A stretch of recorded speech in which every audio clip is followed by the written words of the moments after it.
مثل الذين ينفقون أموالهم في سبيل الله كمثل حبة أنبتت 7 سنابل في كل سنبلة 100 حبة والله يضاعف لمن يشاء والله واسع عليم. الذين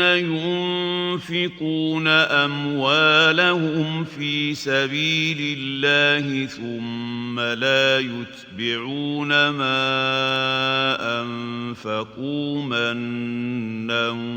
ولا أذى لهم أجرهم عند ربهم ولا خوف عليهم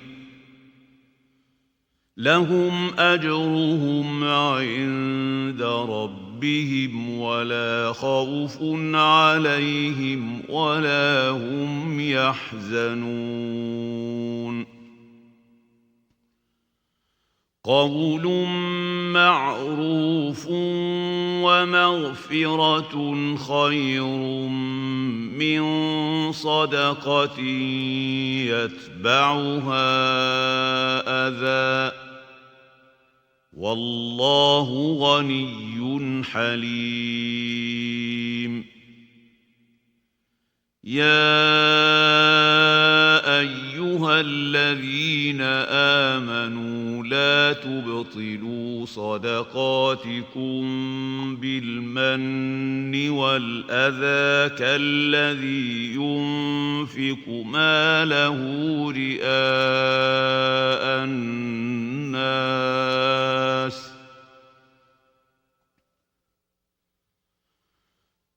لا تبطلوا صدقاتكم بالمن والأذى كالذي ينفق ماله رئاء الناس ولا يؤمن بالله واليوم الآخر فمثله كمثل صفوان عليه تراب فأصابه وابل فتركه صلدا لا يقدرون على شيء مما كسبوا والله لا يهدي القوم الكافرين. ومثل الذين ينفقون أموالهم ابتغاء مرضات الله وتثبيتا من أنفسهم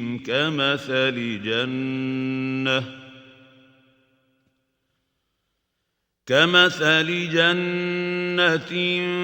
بربوة أصابها وابل فآتت أكلها ضعفين فإن لم يصبها وابل فطل والله بما تعملون بصير. أيود أحدكم أن تكون له جنة من نخيل وأعناب تجري من تحتها الأنهار له فيها من كل الثمرات وأصابه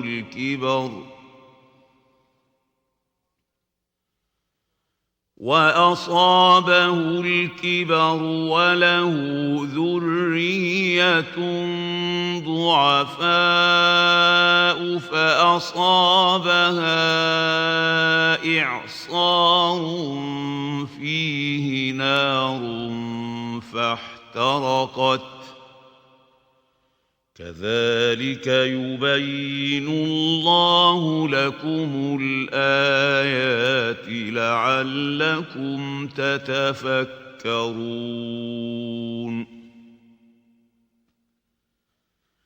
يا أيها الذين آمنوا أنفقوا من طيبات ما كسبتم ومما أخرجنا لكم من الأرض ولا تيمموا الخبيث منه تنفقون ولستم بآخذيه إلا أن تغمضوا فيه واعلموا أن الله غني حميد الشيطان يعدكم الفقر ويأمركم بالفحشاء والله يعدكم مغفرة منه وفضلا والله واسع عليم يؤتي الحكمة من يشاء ومن يؤت الحكمة فقد أوتي خيرا كثيرا وما يذكر إلا أولو الألباب وما أنفقتم من نفقة أو نذرتم من نذر فإن الله يعلمه وما للظالمين من أنصار